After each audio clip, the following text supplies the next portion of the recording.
안녕하십니까. 증시각도 TV 시청자 여러분, 투자자 여러분, 반갑습니다. 네.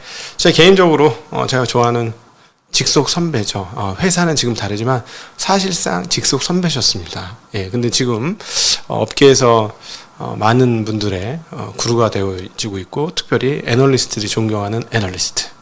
신영증권의 김학균 센터장님 모셨습니다. 센터장님 어서 오십시오. 네, 안녕하셨습니까? 네, 안녕하십니까? 구루는요. 최근 흐름들이 과연 정말 다른 세계가 펼쳐지고 있는 거 아닌가 하는 생각이 많이 드는데, 그 중에서도 특별히 그런 게, 야, 금리가 도대체 어디로 가는 거야? 네. 라는 생각이 많이 듭니다. 잭슨홀 미팅 이후에 막 이렇게 좀 급등하던 금리가 좀 안정이 됐지만, 그러나 과거처럼 10년물이 3%대로 가거나 이러진 네. 않고 있어요. 야, 이 금리가 도대체 어디로 갈까요? 예, 제 생각엔 최근 한 두세 달 놓고 보면 좀 그래도 유의미하게 움직인 거는 금리인 것 같습니다. 뭐 네. 경기야 미국은 생각보다 좋고 네. 중국은 뭐 생각보다 부진하고 뭐 이런 흐름인데, 금리가 연준이 긴축을 거의 마무리할 네. 국면인데도 잘 안 떨어지고 있다는 게 네. 좀 이제 딜레마인 것 같습니다. 그렇죠. 근데 잭슨홀 컨퍼런스 이후에 미국 금리가 뭐 조금 떨어졌죠. 네. 근데 이제 잭슨홀 이후에 금리가 떨어지고 미국 주식도 리바운드한 이유는, 저는 뭐 본질적으로 파월 의장이 네. 7월 FOMC와 그냥 비슷한 얘기를 했습니다. 네. 우리가 데이터를 보면서 신중하게 우리 길 갈 거야라는 거니까. 그래서 뭐 크게 뭐 바뀐 거는 없는 것이고, 네. 우리가 작년 잭슨홀 컨퍼런스 이후에 시장에 충격을 받았는데, 그냥 뭐 7월과 비슷하네라고 하는 게 어느 정도 난도감을 주면서 네. 뭐 금리 떨어지고 주가가 반등하는 것 같은데, 잭슨홀에서 파월이 명확하게 파월이 계속 주장하는 거는, 저는 좀 단순해서 말하면 세상에 공짜는 없다. 인플레이션을 잡으려면 뭔가 대가를 치러야 되고, 네. 어느 정도 성장의 후퇴가 있어야 네. 물가가 잡히는 거야라는 이제 주장을 이번에도 했는데, 네.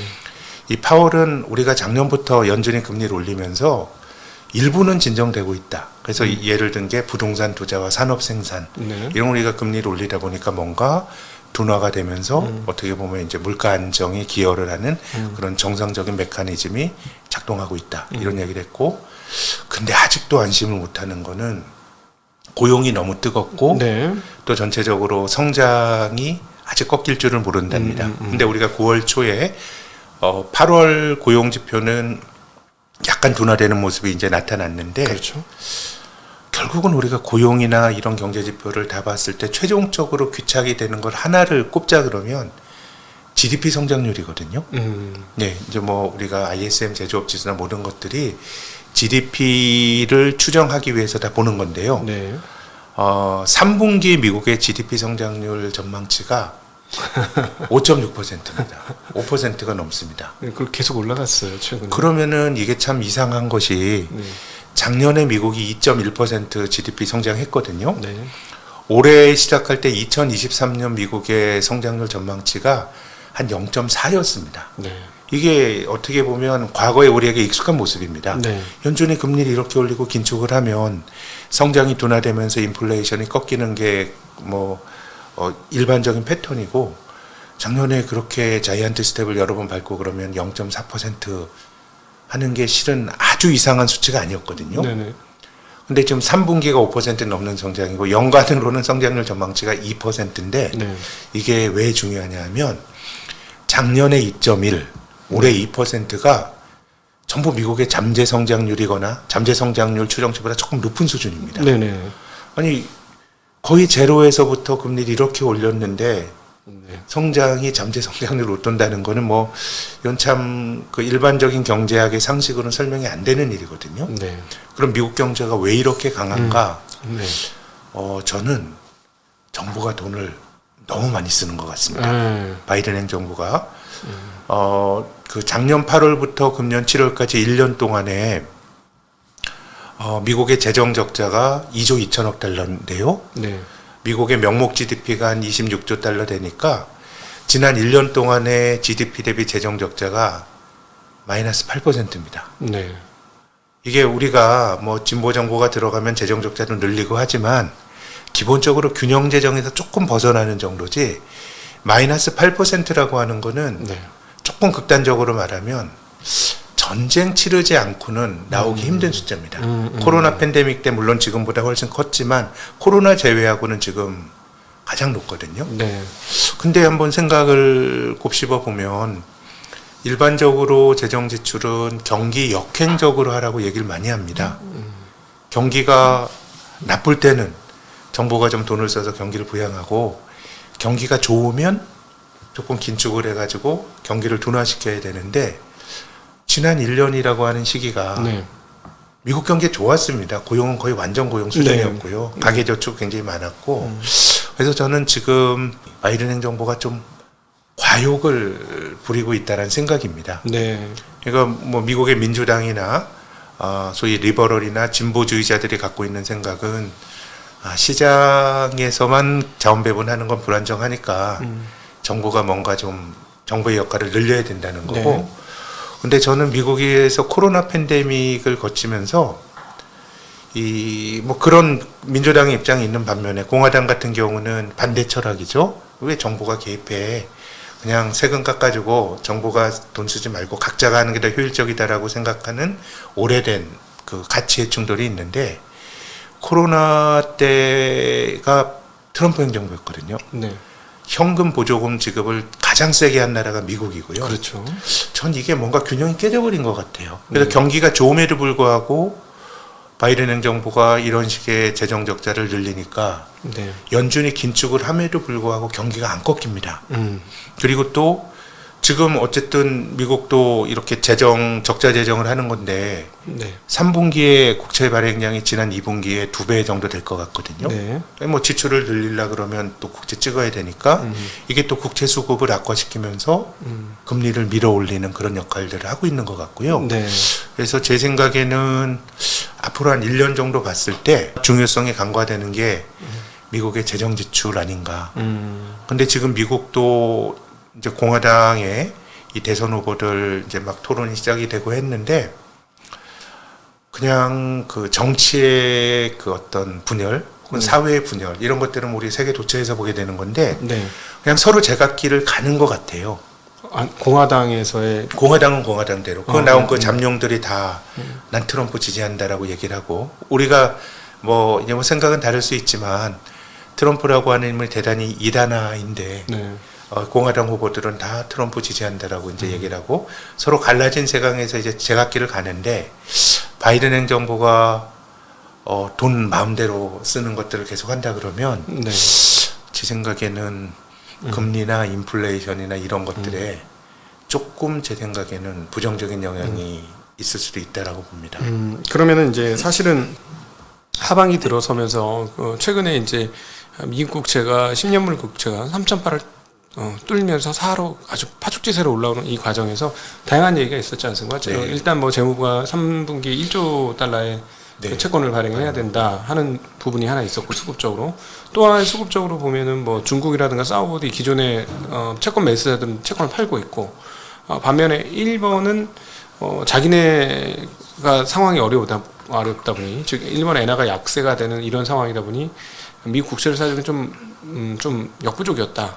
그렇기 때문에 국채 매수 세력이 좀 약해졌고 또 뭐 아마도 중국에 가서 국채를 사달라고 했을지도 모르겠는데 미국 정부가 옐런이라든가 이런 사람들이 근데 그거 안 사주고 하니까 수급이 꼬여서 금리가 올라갔다라는 그 어떤 수급적인 얘기는 많았는데 지금 센터장님 말씀은 그것보다도 그냥 발행이 너무 지나치게 많았다. 네, 그리고 또 그 발행이라고 하는 게 그 경기에 괜찮은 경기에 계속 군부를 떼면서 네.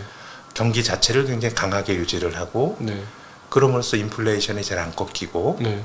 연준의 어떤 통화 정책의 긴축을 끝내는 거를 좀 지연시키고 뭐 이런 것들로 저는 귀결이 되고 있다라고 생각을 합니다. 뜨거운 난로에 장작을 계속 넣고 있다라는 근데 얘기죠. 이게 왜 이제 다른 쪽에 문제가 되냐면 이 기축통화국인 미국의 그 달러 가치 환율과 네. 달러 기반이 된 환율과 미국의 금리는 이 글로벌 어떤 금융 여건을 결정하는 팩터입니다. 네, 네. 이제 금리가 올라간다라고 하는 거는 굉장히 이 금융 환경이 타이트해지는 면이 있고요.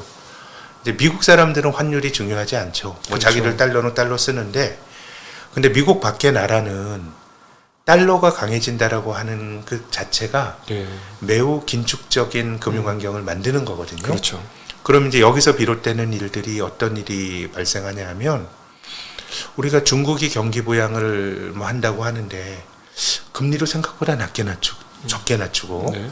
좀 인민은행이 좀 뜨뜻미지근하게 하는 것 같아요. 맞아요. 저는 뭐 여러 가지 의도가 있겠지만 그 중에 하나가 최근에 위안화가 약한 것도 중요한 이유라고 봅니다. 네. 어쨌든 2008년 금융위기 이후로 이 중국의 기업들이 달러 표시 부채를 많이 늘린 것은 뭐 사실이고요. 네. 뭐 그런 상황이라 그러면 위안화가 약해진다라고 하는 게 중국의 어떤 기업단에서의 달러 표시 부채 상환 부담을 늘리는 거거든요. 그런 상황이라 그러면 어쨌든 환율에 문제가 있는 나라, 자국 통화 약세에서 비롯되는 문제를 가진 나라는 통화 정책의 운신의 폭이 좁아질 수밖에 없고요. 그리고 이번에 또 하나 미국이 저는 간접적으로 공격한 게 러시아였다고 생각합니다. 네. 8월에 러시아 중앙은행이 금리를 올렸거든요. 네.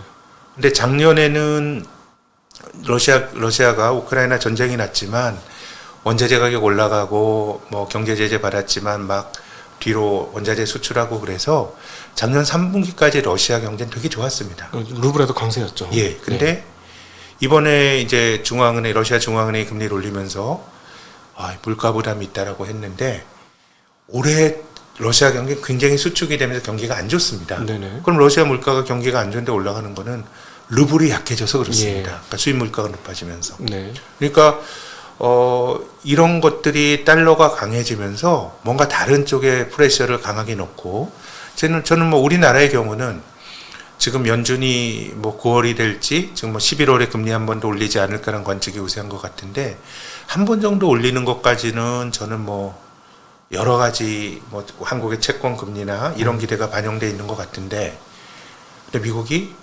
시장의 컨센서스보다 금리를 조금 더 긴축을 세게 한다 그러면 한국도 어려워지는 거거든요. 한은도 그렇겠죠. 고민이 깊어지는 거고. 그렇죠.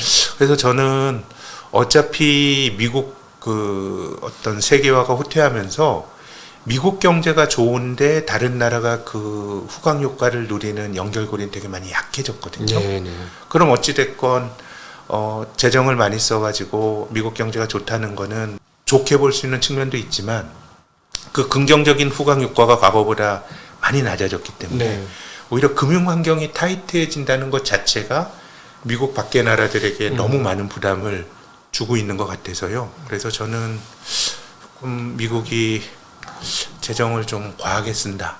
그리고 내년에 대선을 앞두고 이런 것들을 서로가 뭐 실은 역사적으로 보면 뭐 정부가 돈 많이 쓰면 또 과도한 어떤 그 정부에 의한 자원 배분을 또 그 견제하는 상대방의 견제가 들어오고 이런 건데 지금은 분열된 세상에서 나오고 싶은 대로 막 다 하는 거거든요. 그런 거라 그러면은 저는 한 내년 정도까지 봤을 때 조금 불안한 요인은 재정에서 비롯이 될 과열, 네.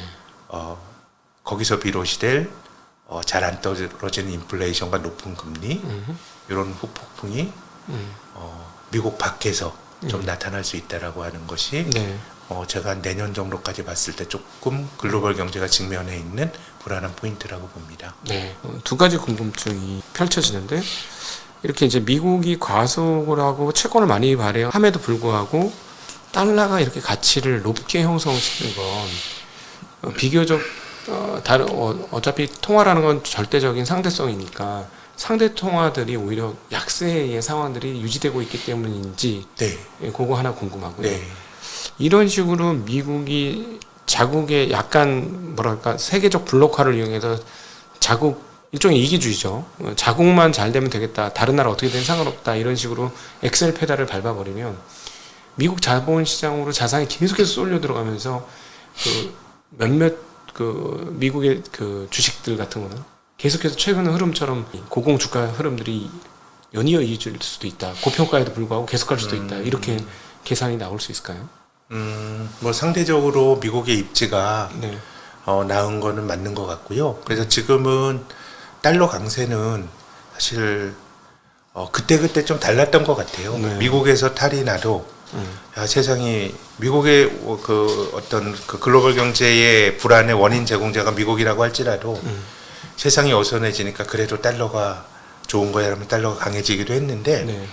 최근에 달러 강세는 그냥 뭐 우리가 그 경제학 교과서에서 말하는 논리로도 이제 충분히 설명이 됩니다. 네. 뭐 성장률 같은 게 뭐 한국과 비교해봐도 미국이 한국보다 경제 규모가 뭐 훨씬 큰데 네. 성장률 높죠. 네. 금리도 높죠. 인플레이션은 뭐 서로 비슷비슷하고 이렇게 본다 그러면은 지금의 달러 강세는 아무튼 미국 경제의 강건함과 높은 금리 네. 이런 것들이 이제 달러 강세 투영이 되고 있다고 생각이 되고요. 네. 이제 뭐 미국이 어떻게 될 거냐 뭐 이거는 실은 뭐 미국 주식이 늘 불패는 아니었습니다. 네. 뭐 까마득한 옛날이지만 70년대 한국 시장은 주식 투자 대중화되기 이전이었지만 중동 건설붐이나 뭐 이런 것 때문에 주식이 좋았고요. 네. 미국은 뭐 69년부터 82년까지 기었고 그렇죠. 또 2000년대 초반의 10년은 뭐 중국을 비롯한 한국이 좋았고 미국은 또 닷컴 버블 이후에 닷컴 버블의 고점을 넘어선 게 2013년이니까 크게 보면 10년 박스권에서 머물렀으니까 저는 뭐 불패인 자산은 없다고 봅니다. 많이 오르고 비싼 거는 이제 가라앉고 이게 늘 사이클이 있는 건데 근데 이제 시장 논리가 아니고 뭔가 인위적으로 좀 이제 미국 쪽에 우호적인 환경이 뭐 글로벌 밸류체인 재편이나 뭐 반도체법이나 이런 것들이 보조금 받으려 그러면 아주 굴욕적일 정도의 많은 그 영업기밀이나 이런 거 미국에 뭐 줘야 되는 거잖아요. 네. 이게 세계화 시대에 시장의 답이야. 시장에서 경쟁하고 누군 똑같이 경쟁하고 결과에 대해서 승복해야 돼라고 하는 그런 어떤 그 시장의 시대에는 상상하지도 못했던 일이 벌어지는데 저는 뭐 비싼 자산이 계속 갈 거냐 여기에 대해서 늘 조심해야 된다고 생각하지만 네. 전체적으로 좀 미국에게 유리한 환경이 계속 만들어지고 있는 거는 좀 사실인 것 같고요. 저는 그래서 이 판이 그럼 어떻게 그러면 막 그 미국에서 달러가 강해지고 금리를 올리는 요인이 다른 나라가 비명 지른다고 미국이 멈춰질 것 같진 않고요. 네. 미국에서 탈이 나면 이제 이게 또 미국에서 탈이 나면 그때부터 또 그게 또 걱정이 되거든요. 우린 지금 생각은 미국이 너무 과열로 가는 것보다 좀 이제 소프트 랜딩하는 연착륙을 기대하는데 그 연착륙이 경착이 그때는 우리가 알 수가 없고 그렇죠. 미국 경제가 나빠지게 되면 또 그때가 되면 새로운 고민이 생길 텐데 전 지금 미국에서 진짜 어려운 게 금융기관일 것 같아요. 왜냐하면 특히 은행들의 경우는 은행은 기본적으로 단기로 자금을 조달해서 장기로 운용하는 거거든요. 네. 그래서 일반적으로 이자율이 높아진다 그러면 은행의 예대 마진이 높아진다라고 하는 게 우리가 알고 있는 상식이지만 그거는 단기 금리가 장기 금리보다 낮을 때 네. 나타나는 일이거든요. 그래서 S&P 500 지수가 올해 이제 9월 초까지 연간으로 한 17% 올랐습니다. 예. 근데 미국의 은행주 지수는 한 9% 떨어졌습니다. 지방은행은 한 마이너스 30% 넘게 연간 떨어졌거든요. 네. 그러니까 결국은 그 인플레이션이 완화가 되고 이런 것들이 스무스하게 되기보다는 사실 대부분의 경우는 어떤 충격이 생기면서 물가도 꺾이고 성장도 꺾이는 형태를 통해서 나타나는데 지금은 만약에 이제 이런 것들이 바뀌는 거는 미국 내에서 지금의 고착화된 이런 금리로 가장 고통을 받고 있는 미국 금융 시스템에서 문제가 뭐 생긴다 그러면 제 생각엔 이 폭주를 막을 수 있는 거는 그런 방법 말고는 좀 별로 없는 거 아닌가라는 약간 좀 비관적인 생각이 들기도 합니다. 네. 근데 그런 상황이 조성되는 것 자체가 네. 지금 우리가 정태적으로 지금 상황에서 앞으로 그렇게 될 거다라고 쉽게 말하지만 그때가 되면 그것도 또한 이제 금융시장의 리스크일 거거든요. 네. 그러니까 뭔가 큰 비용을 치르지 않으면 폭주란 느낌이 듭니다. 미국의 네. 재정은 이걸 좀 막기 어려운 거 아닌가라는 좀 생각이 들기도 합니다. 네. 만약에 이제 지금 말씀하신 것처럼 이게 내년도 선거 때까지 시간이 좀 꽤 남아 있기 때문에 그때까지 지금의 이제 재정 확대 정책을 멈추지 않고 네. 선거를 바라보면서 선거 때까지 죽기 살기로 재정을 늘린다고 하면 말씀하신 대로 연준이 사실은 자기네들도 이 정도 올렸으면 끝났다고 생각하는데 여기서 뿅 저기서 뿅 인플레이션 요인들이 빵빵 터지면 금리를 한 번 더 올릴 수도 있는 거고 지난번에 그런 게 잠재적인 리스크고 네. 또 다르게 생각을 하면 금리를 내리지 힘든 네. 앞서 말씀드린 것처럼 지방은행이라든가 약한 고리에서 막 비명을 지르니까 이제는 중앙은행이 금리를 올리는 대로 매우 이제 신중해야 되는 국면인 것 같고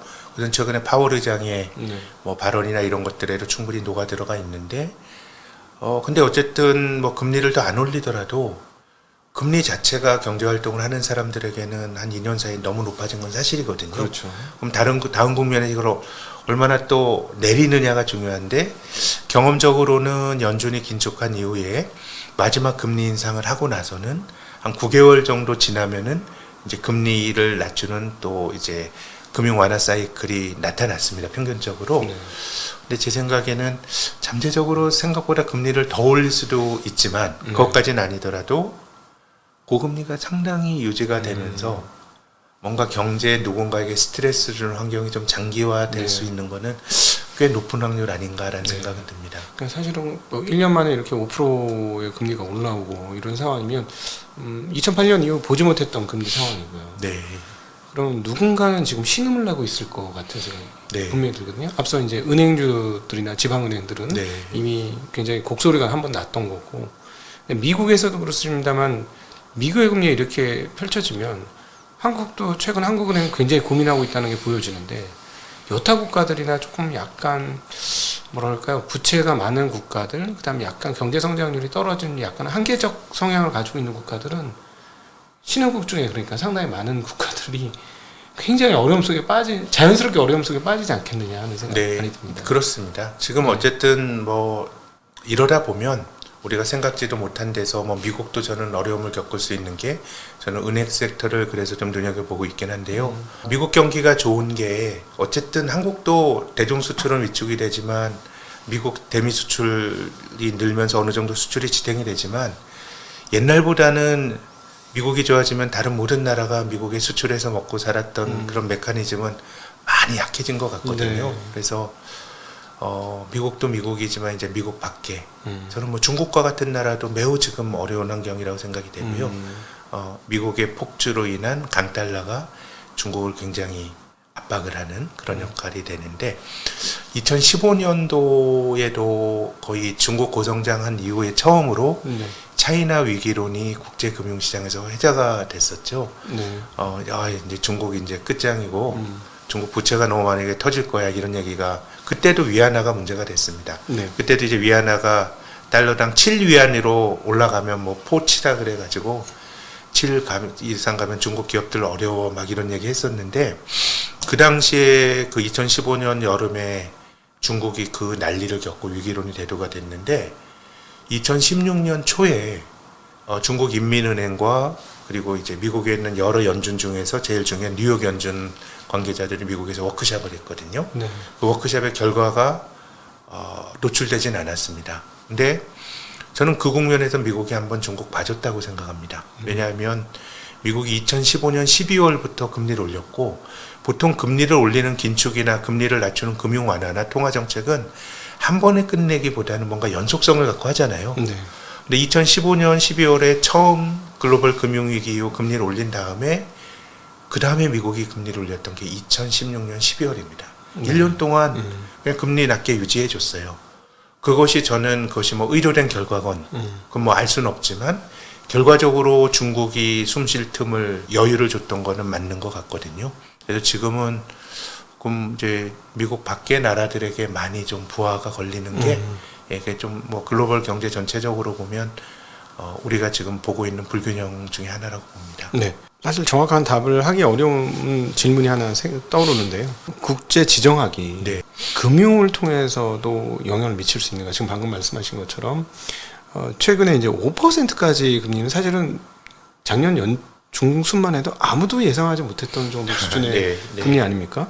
근데 여기까지 금리를 올리고 그다음에 말씀하신 대로 보면 중국이 매우 어려운 상황에 빠져서 허우적거리고 있고 이번 8월 달에 나온 수많은 대책을 보면 얼마나 허우적거렸는지가 정말 네. 드러나는 대목입니다. 27개의 대책이 나와요. 한 달 동안에. 아, 그렇군요. 예, 네. 예, 그런 상황인데 결국 그러면은 미국의 금리 인상이 미국의 인플레이션을 자체적으로 막는 또 방법이기도 했지만 중국을 압박하기 위한 수단일 수도 있었을까 하는 궁금증이 갑자기 생깁니다. 그것이 의도된 결과인지 저는 알지 못하지만 예, 결과적으로는 굉장히 중국을 압박하는 금융 환경을 만들었던 것 같고요. 예, 그래서 이제 뭐 글로벌 경제에 뭐 여러 가지 음모론들이 많잖아요. 네. 저는 뭐 음모론이 사실인지 아닌지 모르겠지만 그걸 그대로 전하면 양털깎기 네. 이론 뭐 이런 것들이 그런 거 아닙니까? 예, 일단 어떤 나라가 금융시장을 개방을 합니다.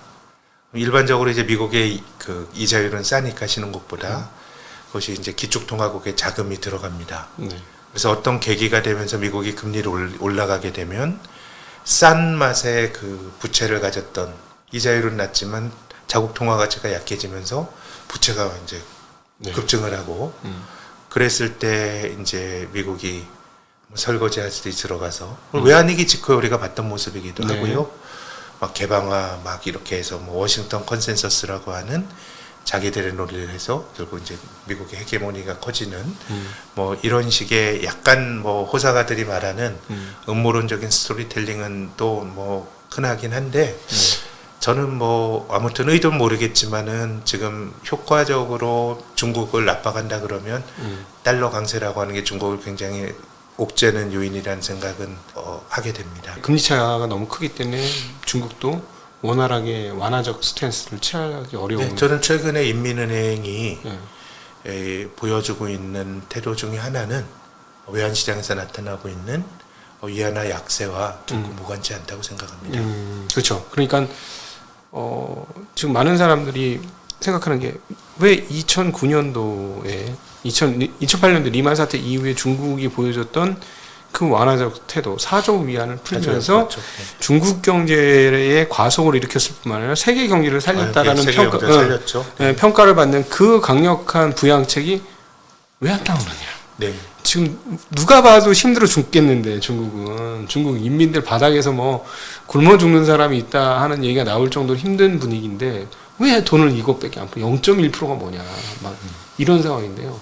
그럼 이게 결국은 미국과의 금리 격차 그리고 그로 인한 위안화 약세로 인해서 추가적으로 완화를 못하는 이게 다 연결되어 있다 이렇게. 저는 그렇게 봅니다. 러시아 같은 나라가 전쟁하고 있고 지금 흉흉한데요. 러시아도 내년 3월에 선거 있거든요. 물론 네. 당연히 푸틴이 되는 선거겠지만 근데 지금 러시아 중앙은행이 금리를 8월에 올리고 이런 거는 기축통화국과 경쟁하는 나라의 비애가 전 있다고 봅니다. 네. 예, 르블이 약해지니까 네. 어쩔 수가 없었던 그런 러시아가 외환보유액도 한국보다 많은 나라거든요. 네. 예, 그런 거라고 보면은 아무튼 지금 이런 환경이 우리도 중국처럼 이렇게 뭐 많이 옥죄이진 않습니다만은 네. 우리나라도 미국의 긴축이 생각보다 한 스텝 더 나간다 그러면 진짜 네. 고민은 확 커질 거기 때문에 뭐 정도의 차이는 있지만은 미국의 고금리와 강달러의 압박을 많은 나라들이 저는 받고 있다고 봅니다. 네. 지금 이제 그 루브라 말씀을 하셔서 지금 원자재 가격에 대한 상반된 견해가 있습니다. 네. 말씀하셨던 대로 루브라가 너무 약세였기 때문에 전쟁을 수행해야 되는 러시아는 더 많은 석유를 팔아야만 전쟁 자원을 조달할 수 있다. 약화된 루브라를 감안해 봤을 네, 때 네. 그런 얘기를 하는 사람들이 있는 반면에 그럼에도 불구하고 러시아와 사우디 그러니까 최근에 반 미국의 어떤 컨센서스를 형성하고 있는 이 나라들은 계속해서 산유를 제한함으로써 100만 배럴씩 추가로 더 제한함으로써 유가 고공행진을 협력 가운데 이루어낼 수 있을 것이다 라고 보는 경향이 있는데 네. 실제로 최근에 보면 깜짝 놀랄 정도로 유가가 많이 올랐어요. 유가가 80달러 위로 갔죠? 예, 8월달 한 달을 보면 그럼 저희는 한 80달러에서 막히고 80달러 선에서 막히고 그리고 밑으로는 60달러대 어디 수준에서 막힌 박스권이 아닐까. 그리고 미국에서는 조금 낮은 수준의 유가를 원하는 것, 70달러 내외 또는 그 언더의 유가를 원하는 듯한데 최근에 이렇게 원자재가 강세가 되는 이유가 뭘까 하는 고민들이 좀 있습니다. 저도 그것이 뭐 다른 원자재는 잘 모르겠고 지정학과도 어느 정도 연결이 되어 있다고 생각을 하는데요. 네. 실은 80년대 체제 경쟁을 하면서 미국이 아주 소련을 압박을 했죠. 예. 그래서 저는 뭐 두 가지 축이었다고 봐요. 그때 레이건 대통령이 뭐 스타워즈라고 하는 막 군비 경쟁을 하면서 네. 소련을 헐떡이게 했고, 또 다른 경제적인 측면에서는 저유가가 소련 경제를 아주 망가뜨렸거든요. 네. 그거는 미국의 동맹국, 굉장히 친한 관계였던 사우디가 미국 편을 저는 들었기 때문이라고 생각합니다. 네. 근데 이제 지금을 보면은 그 원유 시장의 공급의 구조는 완전히 바뀌었죠. 왜냐하면 뭐 중동이나 러시아는 전통적인 산유국인데 한 12, 13년 전부터 쉐일이라고 하는 네. 게 들어오면서 공급이 굉장히 가변적으로 나타나면서 미국이라고 하는 엄청나게 큰 원유 공급원이 생기면서 구조적으로 유가가 올라가기 힘든 측면은 존재하는데, 정치적으로 보면 이제는 이제 사우디라고 하는 나라가 조금은 이제 친미 국가, 사우디의 어떤 정치 레짐이 조금 거칠죠. 그렇죠. 막 테러하고 네. 뭐 빈 라덴도 따지고 보면 사우디의 그 왕가의 인척 아닙니까? 네. 뭐 그런 사고는 쳤지만 정치적으로는 큰 흐름에서는 미국 편이었는데, 네. 미국이 쉐일 오일이 이제 나오게 되면서 중동이 가진 전략적 중요성이 떨어졌고, 그래서 지금 거의 미군이 중동에 많이 주둔하지 않을걸요. 제 느낌에는 한 10수년 전에 10분의 1 미만으로. 네. 왜냐하면 이제 중동이 가진 지정학적 중요도가 자기들이 원유 자립이 되고 네. 원유 수출국이 되면서 사우디가 가진 중요도는 떨어진 거죠. 네. 사우디 입장에서 보면 이제 미국과 엇갈리는 거고, 그러다 보니까 사우디와 미국의 긴장은 훨씬 더 커진 것 같거든요. 네. 근데 그런 점에서 보면 아무튼 저는 이제 미국의 셰일 오일이라고 하는 게 유가가 급등하는 걸 막는 하나의 중요한 공급원이 생긴 건 맞는데, 전통적인 오일 만드는 나라들 사이에서는 뭔가 좀 공고해진 것 같아요. 네. 네. 네. 이제 오펙이라고 하는 게 세상 모든 담합은 배신자가 생기게 되면은 그냥 깨지는 거 아닙니까? 네.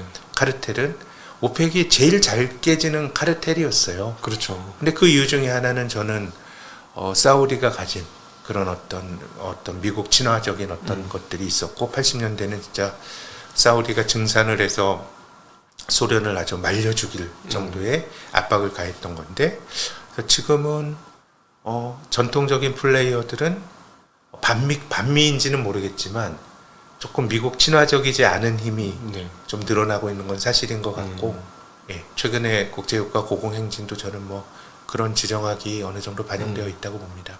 그래서 그 인플레가 이제는 고착화될 수 있다. 과거는 뉴 노멀이라고 해서 저금리 저물가 저성장 이것들이 있었지만 그 시대가 끝났다라고 보는 견해들이 있으면서 왜 그러냐? 에너지 패권과 제조 패권이 이제 하나로 붙었다. 그러니까 즉 중국의 제조 패권과 러시아 그다음 오펙의 에너지 패권이 서로 간의 이해관계에서 매수자 중국과 함께 하나의 쌍을 이루었으니, 제조업과 에너지를 빼고 어떻게 인플레이션을 안정화시킬 수 있을 것이냐. 불가능한 얘기가 아니냐. 네. 그래서 미국이 이렇게 지금 이루고자 하는 이 블록화는 앞으로 만성적인 인플레 요소를 만들어내는 지정학이 될 것이고, 그래서 우리는 과거에 있었던 저성장 저물가 저금리의 시대는 끝났고 고물가 고금리의 상황으로 과거 올드노말처럼 그렇게 바뀌어서 그 계속되지 않겠는가. 네. 보는 의견들도 있는데요. 이건 어떻게 보시나요? 깊게 생각은 안 해봤는데 뭐 충분히 생각할 수 있는 것 같고요. 이제 우리가 투자라든가 경제 생활을 하는 데 있어서는 실은 어느 정도는 이제 적응의 문제거든요. 네. 물가가 그러면 뭐 1% 오르는 게 맞는지, 물가가 그럼 3% 오르면 세상에 탈이 나는 건지, 실은 예측 가능하게 적응해서 하게 되면 경제 활동은 뭐 저는 돌아간다고 보는데, 네. 근데 전체적으로 보면 아무튼 뭔가 물가와 금리의 레벨이 네. 우리에게 익숙했던 세계화 시대보다는 좀 높아지지 않겠는가, 저도 그런 생각은 듭니다. 근데 하나 또 궁금한 점이 있어요. 미국이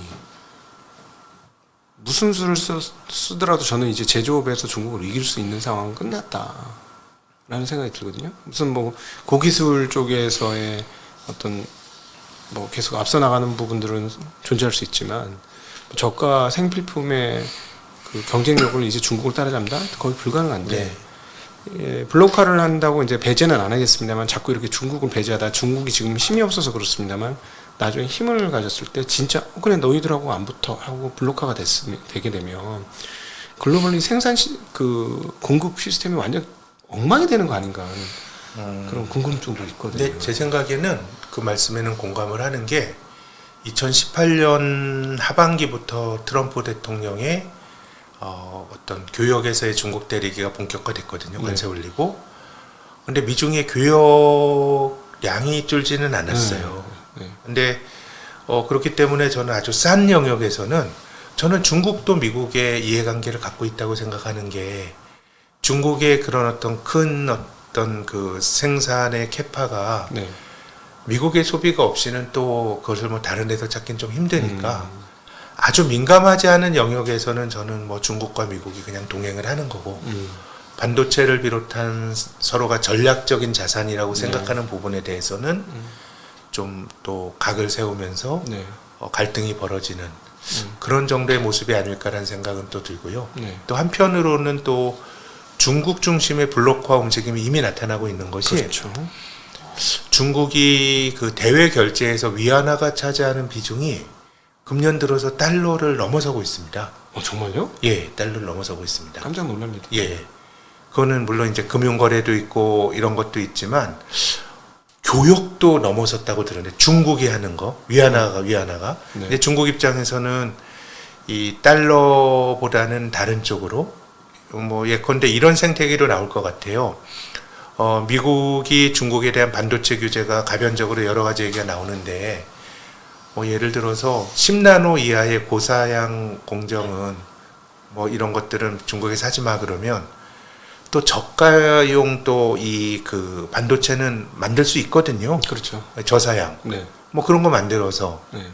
뭐 미국과 사이가 안 좋은 그 중앙아시아와 교류하고 그 위안화로 받고 이런 블록화된 세상에서의 어떤 분절된 거래 구조 이런 것들이 이미 그 중국 위안화의 대외 거래 그 비중의 어떤 그 상승을 통해서 나타나고 있는 것 같고요. 네. 그래서 뭐 어느 정도는 분리된 블록화된 세상 그리고 전략적으로 중요하지 않은 거는 전과 동 네. 그리고 아주 이해 관계가 밀접한 뭐 반도체나 이런 것들은 첨예한 갈등. 네. 그래서 이제 미중 간의 관계가 저는 여러 가지 스펙트럼으로 이미 나타나고 있다고 생각합니다. 네.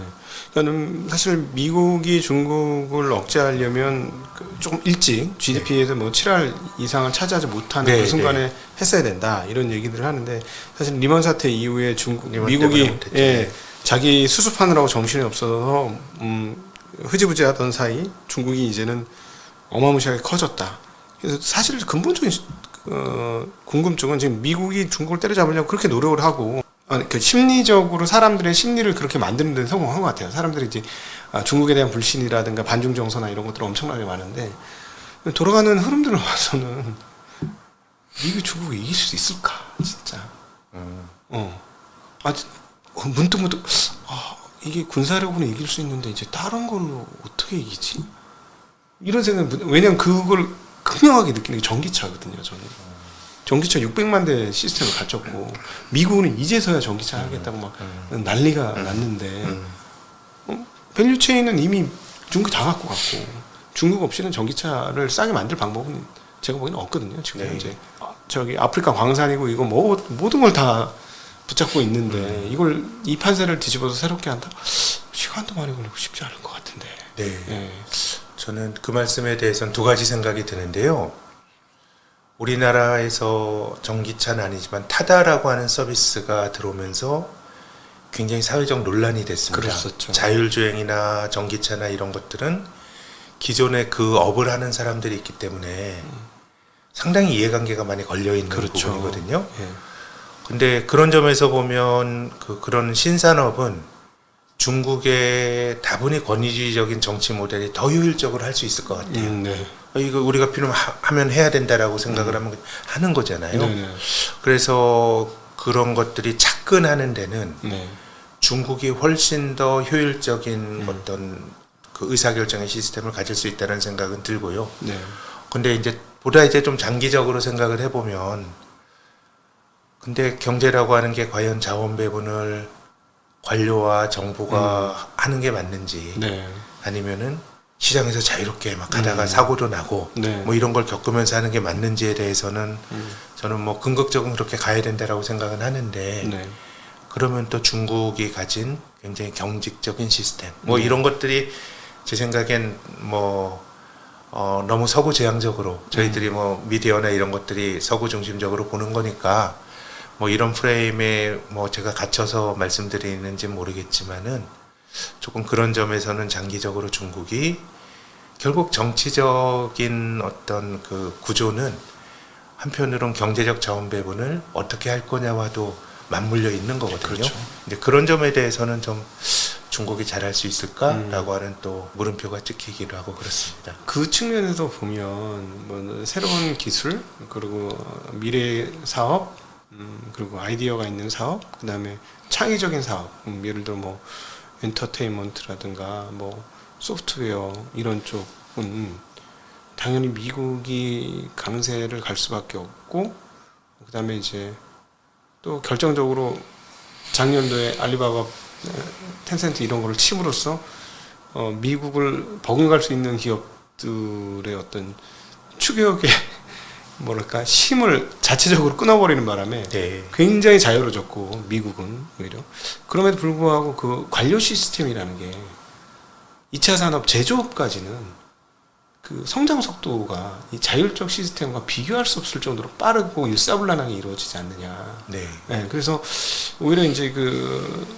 뭐 최근에 이제 신기술 사업 쪽은 여전히 미국이 패권을 가지고 있겠습니다만 과거 구산업들은 이제 패권이 거의 모두 중국에게 그 압도적인 그 수요를 바탕으로 한 그러니까 우리가 경험했던 철강, 화학, 철강을 먼저 경험했고 LCD도 경험했고 최근에 화학을 경험하고 있는 것처럼 그런 쪽은 이제 다 중국 중심으로 다 넘어가 버리고 그 좀 첨단 산업만 이렇게 좀 분리되는 거 아니야. 그래서 이제 반도체를 가지고 그 패권을 어디로 넘길지 서로 지금 박터지게 싸우고 있는 그런 상황 아닌가 하는 생각이 참 많이 들더라고요. 저는. 네, 네. 저는 뭐 산업별로는 네. 뭐 우리가 뭐 미국이 강하냐, 중국이 강하냐 이거는 어떤 관점에 따라 다르게 해석이 될 수 있는데 개별 인더스트리로 보게 되면 뭐 또 중국이 헤게모니를 쥐고 있는 것들은 상당히 많이 늘어나고 있고 뭐 네. 그 과정에서 어려움을 겪는 게 또 우리가 겪는 어려움 중 그렇죠. 하나라고 봅니다. 네. 한국이 점점 어려운 산업이 점점 많아지고 있죠. 지금. 네.